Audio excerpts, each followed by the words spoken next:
Assalamualaikum warahmatullahi wabarakatuh. Izin memperkenalkan diri, nama saya Feni Amelia dari Prodi Hukum Tata Negara kelas E. Di sini saya akan memaparkan materi yang bertema instrumen dalam filsafat hukum Islam. Pengertian filsafat hukum Islam yaitu filsafat dalam Dictionary of Philosophy berasal dari dua kata, yakni filosof dan sophia. Filos artinya cinta, sedangkan sophia artinya kebijaksanaan. Philosophy as love of wisdom, filsafat sebagai pemikiran mendalam melalui cinta dan kebijaksanaan.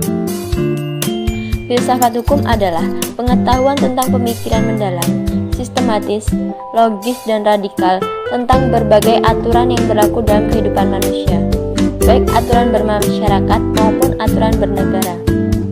Filsafat hukum adalah pengetahuan tentang hakikat, rahasia, dan tujuan hukum Islam yang baik yang menyangkut materinya maupun proses penetapannya, atau filsafat yang digunakan untuk memancarkan, menguatkan, dan memelihara hukum Islam sehingga sesuai dengan maksud dan tujuan Allah menetapkan di muka bumi, yaitu untuk kesejahteraan umat manusia seluruhnya.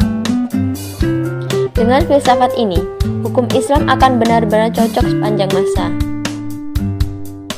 Selanjutnya, pengertian syariah dan fikih secara ciri-cirinya. Makna harfiah syariah adalah jalan menuju sumber kehidupan. Syariat adalah rujukan tindakan umat Islam dalam beragama yang erat hubungannya dengan masalah akidah, ibadah, dan muamalah. Secara etimologi, syariah berasal dari bahasa Arab, yaitu syara' yashra'u syar'an wa syari'atan, yang berarti jalan ke tempat air. Kata ini kemudian dikonotasikan oleh bangsa Arab dengan jalan yang lurus yang harus dituntut. Sedangkan menurut terminologi, syariat berarti jalan yang diterapkan Tuhan yang membuat manusia harus mengarahkan hidupnya untuk mewujudkan kehendak Tuhan agar hidupnya bahagia di dunia dan di akhirat. Makna ini meliputi seluruh panduan Allah kepada hambanya. Para rasul menyampaikan kepada umatnya agar diamalkan dalam kehidupan sehari-hari, baik dalam bentuk akidah, akhlak, muamal, dan sebagainya. Ringkasan syariat Islam merupakan keseluruhan ajaran Islam yang bersumber dari wahyu Allah Subhanahu wa Ta'ala.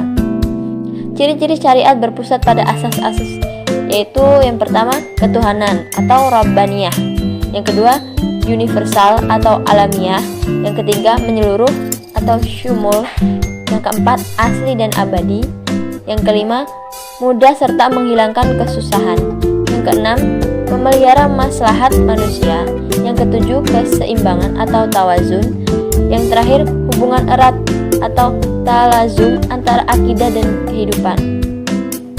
Pengertian fikih artinya paham, sedangkan secara istilah fikih adalah pemahaman mendalam para ulama tentang hukum syara yang bersifat amaliyah atau praktik yang digali dari dalil-dalil terperinci.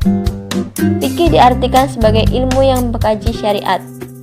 Secara sistematis, kata fikih bermakna faham al-asya' al-dakikah atau paham yang mendalam, mengetahui paham terhadap pembicaraan orang lain, atau mengetahui sesuatu dan memahami dengan baik. Sedangkan menurut istilah adalah hasil penjabaran praktis tentang hukum-hukum syariat yang berkaitan dengan perbuatan mukallaf yang diambil dari dalil-dalil terperinci. Fikih sering disebut juga dengan jurisprudensi. Pengertian tasyri' adalah kata yang diambil dari lafaz syarat syariah yang artinya jalan yang lurus. Secara terminologi, tasyri' oleh para fuqaha diartikan sebagai hukum-hukum yang ditetapkan oleh Allah Subhanahu wa Ta'ala bagi hamba-hambanya yang digunakan melalui perantara Rasulullah SAW agar manusia melaksanakan hukum-hukum tersebut atas dasar keimanan, baik hukum yang berpautan dengan perbuatan badaniyah manusia maupun berkaitan dengan masalah akidah, akhlak, dan budi pekerti. Syariat dalam pengertian itu dipetik kata tasyri' yang artinya menciptakan undang-undang dan membuat kaidah-kaidah. Tasyri' dalam pengertian tersebut adalah membuat undang-undang, baik undang-undang yang dibuat bersumber dari ajaran agama yang disebut tasyri' samawi maupun dari perbuatan manusia dan hasil pikirannya yang dinamakan dengan tasyri' wad'i. Pengertian di atas memberikan pemahaman bahwa tasyri' merupakan proses pembuatan undang-undang yang diambil dari syariat. Oleh karena itu, syariat yang diturunkan oleh Allah Subhanahu wa taala dan yang datang dari Nabi Muhammad SAW belum berarti telah menjadi tasyri'. Sebaliknya, tasyri' di dalamnya adalah substansi dari syariat Islam. Baik, sekian presentasi dari saya. Jika terjadi kesalahan atau kekurangan, maka saya mohon maaf dan saya akhiri. Wassalamualaikum warahmatullahi wabarakatuh.